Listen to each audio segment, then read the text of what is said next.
안녕하십니까. 제가 오늘 전주에 와서 이제 여기 앉아가지고 앞에 지나가는 차들을 보면서 참 그 감정이 복받친다는 생각을 했습니다. 저도 꽤 좋은 차를 타고 다니는데 여기 지나가는 차 중에서 저 거보다 좋은 차가 절반은 넘는 그런 생각이 들었습니다. 독일제가 얼마나 많은지, 그리고 일제차도 보이더라고요. 제가 그래서 여기 독일제 일제는 있는데 미제는 없구나 라고 생각하는데 미제차도 지나가고 있었습니다. 이렇게 좋은 차를 타고 다니는 사람은 결코 공산주의자가 될 수 없습니다. 저분들은 정말로 열심히 인생을 살아서 그래서 저렇게 좋은 차 타고 세상을 이렇게 즐겁게 사는 것입니다. 바로 그렇게 우리 인간이 자기 노력에 의해서 자기 원하는 자동차도 사고 좋은 집에서 살면서 한평생을 살 수 있는 것, 그것이 바로 자유주의입니다. 자유주의, 대한민국은 자유주의, 시장경제로 이렇게 부자가 된 나라입니다. 그런데 그런 나라가 어쩌다 보니까 주사파들이 점령을 했습니다. 주사파들이 점령을 하고 그 점령을 한 것은 벌써 수십 년 됩니다. 맨 먼저 대학부터 점령을 했습니다. 제가 말이죠, 한 10년 됐을 겁니다. 전북대학에서 학생들이 강의 좀 해달라고 그래서 학교를 왔는데 바로 그 무렵이 전북대학교 학생 축제가 있었던 날입니다. 그런데 보니까 김일성 사진을 그려놓고 김일성 사진 입에다가 입을 크게 뚫어놓고 학생들이 그 앞에서 돌을 던져갖고 그 입에다가 돌을 집어넣는 그런 게임을 하고 있는데, 물론 돌을 집어 던지는 것이 입으로 들어가는 것이 점수가 높습니다. 근데 저는 그때 이 친구들 참 머리가 좋구나. 입으로 들어가면 점수가 높아서 좋고 안 맞으면 얼굴이나 머리에 맞으니까 또 좋고, 그래서 우리가 생각하던 올바르지 못한 인식, 즉 호남 사람들은 공산주의자들이 많아, 그런 것이 절대로 아니다라는 사실을 그때 깨닫게 되었습니다.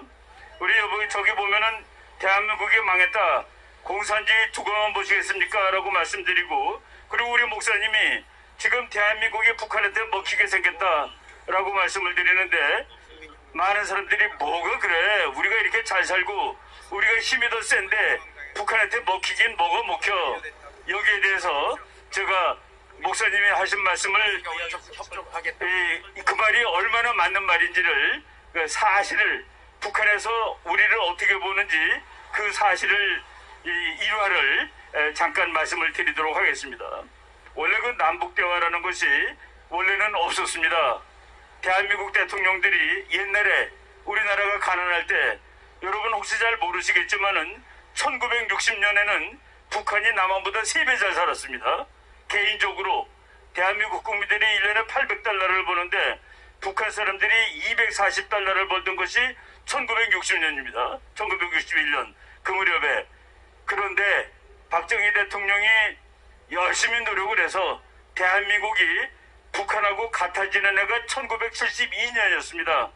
그때 박정희 대통령이 북한 사람들 보고 서울 와서 우리랑 이제 얘기하자, 더 이상 싸우지 말고.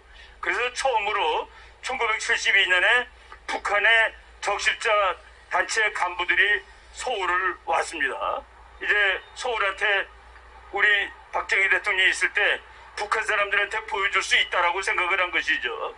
그때 그 북한 대표단이 윤기복이라는 사람이 대표로 왔는데, 윤기복이가 서울 와서 맛있는 음식 먹고 우리의 서울은 통일이라는 노래 부르면서 눈물도 흘렸고, 그러면서 뭐라고 얘기를 했냐면은 전국에 있는 자동차를 서울에 다 갖다 놨다고 얘기를 했습니다.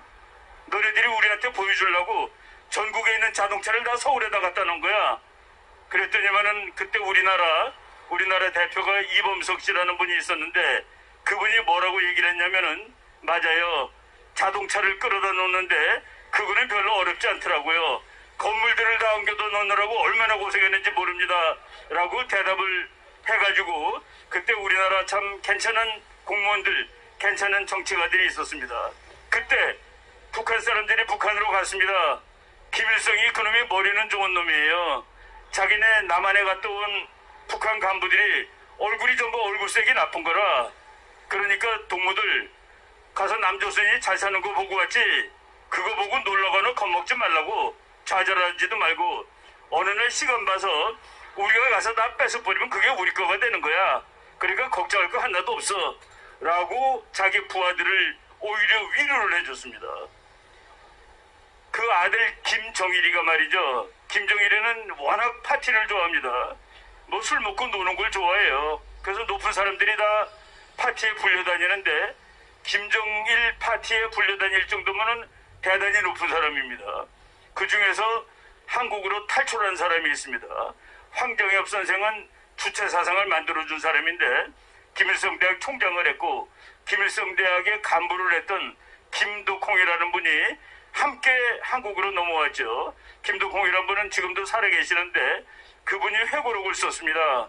그 회고록을 썼는데 어느 날 자기도 김정일의 파티에 불려갔다.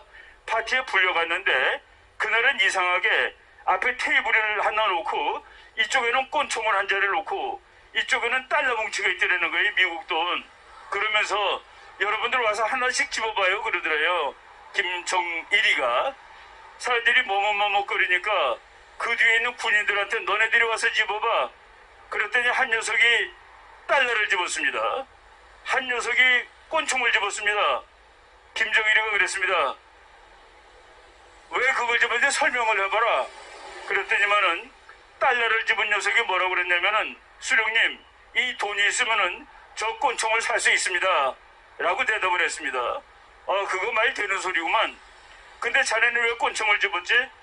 꼰총을 집은 녀석이 수령님 이 꼰총이 있으면 저거 다 뺏을 수 있습니다 저 돈을 이라고 얘기하니까 김정일이가 그때 딱 치면서 자네가 우리나라의 대전략을 이해하고 있구만 하면서 그 꼰총을 집은 장교한테 북한은 장교라고 그러죠. 그 군관이라고 그러죠. 그 사람한테 그 돈도 선물로 줬다는 거예요. 꼰총하고 돈을. 바로 북한이 그런 나라입니다. 그런데 북한하고 얘기하면 평화가 온다고 그러고 지금 말이죠. 지금 우리 대통령이 정말 우리 국민을 분노하게 만들고 있습니다.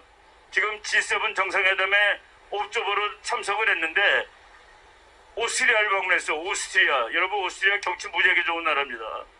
우리나라하고 오스트리아하고 국교를 맺은 후에 우리나라 대통령으로는 처음 간 겁니다. 왜 처음 갔습니까? 그 나라가 우리나라 외교라든가 안보에 별로 중요하지 않기 때문에 우리 대통령이 거기를 안 간 것이죠. 거기 뭐하러 갔어요?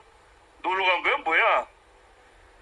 근데 가가지고 뭐라고 얘기를 했냐면은 북한 사람들한테 원하면 백신을 다 제공해 주겠다고 그랬습니다. 우리 백신도 없어서 미국 가서 거의 구걸한 지가 한 달도 안 되는데 이런 말을 함으로써 대한민국 국민들을 정말 열받게 하고 있는 겁니다. 지금 여러분들 이제 정치가들이 믿을 수가 없습니다. 이 세상 모든 정치가들이 나라가 망하든 뭐가 되든 자기만 국회에 나면 되는 거예요. 그래서 그런 정치를 더 이상 두고 볼 수 없습니다. 우리 목사님이 국민혁명당을 만들었습니다. 국민혁명당의 정치가들은 자기 개인의 이익보다 국가의 국가 안보를 더욱더 먼저 앞세우는 그런 사람들이 모인 정당이 될 것입니다. 반드시 그렇게 될 것입니다. 여러분들 이제 이 나라 지켜야 됩니다. 이 나라 지키고 우리 선배 정치가들이 물려준 이 좋은 나라, 이 독일제가 이렇게 많고 미제 자동차도 많고 일제 자동차도 많은 1억짜리 자동차들이 질비한 이 나라를 북한한테 갖다 바칠 수는 없는 노릇입니다. 여러분 이 나라를 지킵시다. 나라를 지키기 위해서 훌륭한 정치 세력이 나와야 되고 그 훌륭한 정치 세력이 바로 지금 저희들이 준비하고 있는 이 국민혁명당이라고 생각하시고 적극 지원해 주시기 바라겠습니다. 여러분 고맙습니다. 네, 여러분 이충근 박사께 다시 한번 격려의 박수 부탁드립니다.